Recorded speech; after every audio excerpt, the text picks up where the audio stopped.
In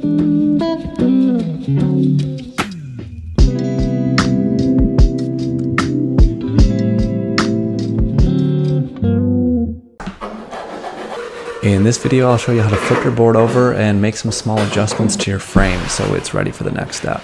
I'm also going to show you how to fill your knot holes, if that applies to you. First, you're going to start by taking a handsaw and cutting each rocker tab horizontally so you can separate your board from your work surface. Once you've cut each one, you can lift your board gently and set it aside for a moment. Then just knock off any of the remaining tabs that are still glued to your work surface and chisel off any of the remaining hot glue. Next, you're going to be flipping your board over with the strip side facing down.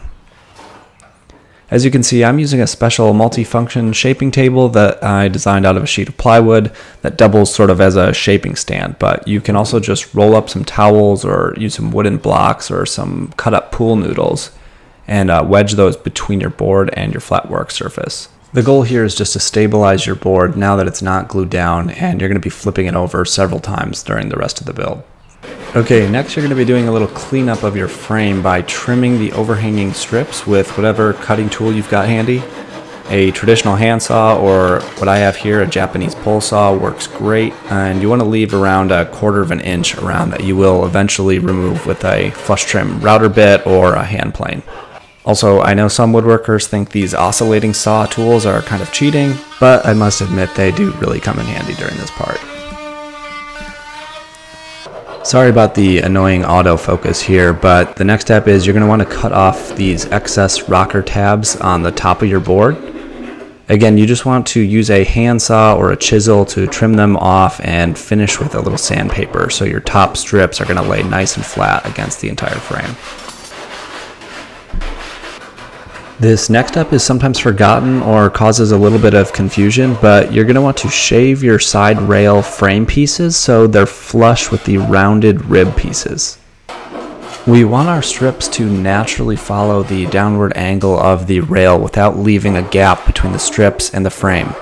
I recommend using a rasp or a hand file at each one of the rib sections to create this effect, and you'll be left with these angled notches. You'll then want to continue this by shaving off the material between each of the ribs with a hand plane or again with your rasp. This part does not need to be perfect, we just need to knock down that 90-degree angle on the rail to create a more natural curve. A quick note here, I got way too aggressive with my rasp at the front rib and took off more material than I needed to by trying to follow that steep angle of that front rib. The steeper the angle that you shave off near the nose, the harder it can be to bend those strips tightly to your frame. It ended up not really being a problem though, because that minor error was in the very front of the board, and that first rib actually gets cut off and replaced with a nose block material. Next, just repeat this process of shaving your side rail frame pieces down on the other side of your board, and you're ready for the next step. Just remember, in future steps, we'll be covering all of this newly shaved off section with your top strips and gluing on your side rails and sanding your board to final shape, so slight imperfections are still very manageable and expected at this point. Now, I chose to use cedar strips with knot holes for a little bit more of a rustic look, and also just so that I could show you that you don't need perfectly clear lumber to create a beautiful board.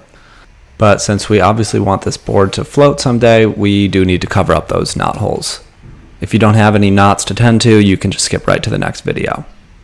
So you're going to flip your board over and find all the knot holes that go all the way through and cover them up with some painter's tape. Make sure to press firmly around the knot for a nice tight seal. And then next you're going to mix up a few ounces of your epoxy resin and pour it into each knot from inside the frame. Since this is the inside of your board and no one's ever going to see it, I like to use plenty of epoxy in and around the bigger knots just to ensure they're really solid and impermeable. After completely covering and filling that knot hole with your epoxy from the inside, it's also a good idea to tap on the board with either your fist or a hammer to kind of vibrate that epoxy deep into the cracks to really make sure it's filling that up.